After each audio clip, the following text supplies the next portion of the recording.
హల్లెలూయా. ఇది నా వాక్యము. యోమ్ దెబిరీం 27వ తారీఖు 4వ నెల 2025వ సంవత్సరం. మన దేవుడు ఇస్తున్న చక్కటి మాట. రోమీయులకు రాసిన పత్రిక 4వ అధ్యాయము 7వ వచనం. తన అతిక్రమములకు పరిహారము నొందినవాడు, తన పాపమునకు ప్రాయశ్చిత్తము నొందినవాడు ధన్యుడు. ఇది ఎలాగా ఉంటుంది అంటే దీన్ని రుణపత్రము అంటారు, అప్పు పత్రము అంటారు.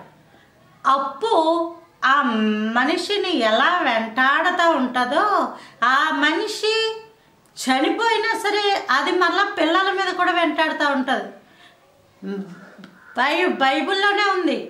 2 రాజుల గ్రంథంలో ఎలీషా కాలంలో ప్రవక్త ఒకడు అప్పు తీసుకుని అతను చనిపోతే అప్పుల వాళ్ళు వచ్చేసట ప్రవక్త యొక్క 2 పిల్లల్ని, మగ కుమారులు, వాళ్ళని పట్టుకొని వెళ్ళిపోతే ఆ ప్రవక్త యొక్క భార్య వచ్చి ఎలీషా దగ్గరికి వచ్చి దైవజనుడా అని ప్రార్థించినట్టు మనం చూస్తాం. అడిగినట్టు ఆ సందర్భం అదంతా మనకి జ్ఞాపకమే. కాబట్టి ఒక అప్పు అది వాళ్ళ మీదే కాదు, తరాల మీద వెలుబడి చేస్తుంటుంది.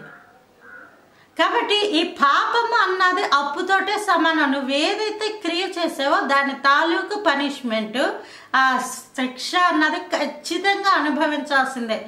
ఏదేను తోటలో ఉన్న ఆదాము మొదలుకొని భూమి మీద ఉన్న ప్రతి మనిషి వరకు ఈ యొక్క రూలే.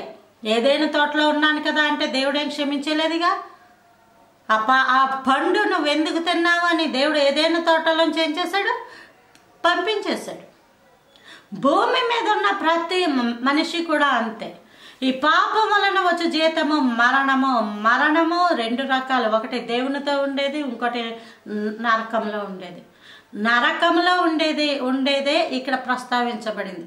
కాబట్టి ఈ పాపము దానికట పరిహారము నొందాలట.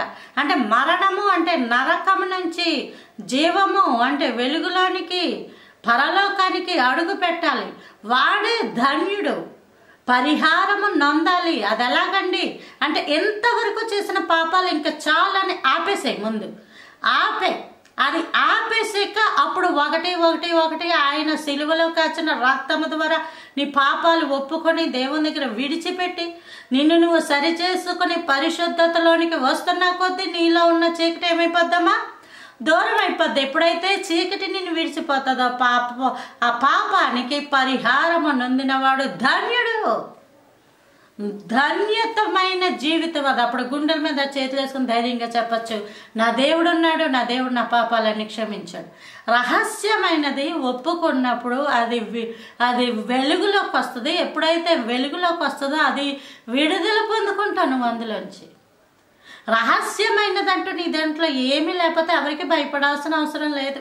నీ జీవితంలో ఏమైనా రహస్యాలు, చీకటివి, గుట్టు ఏమైనా ఉన్నాయనుకోండి, భయం ఉంటుంది. భయం అసలు రహస్యమే లేకపోతే భయం ఎక్కడుంటుంది? ఉండదుగా.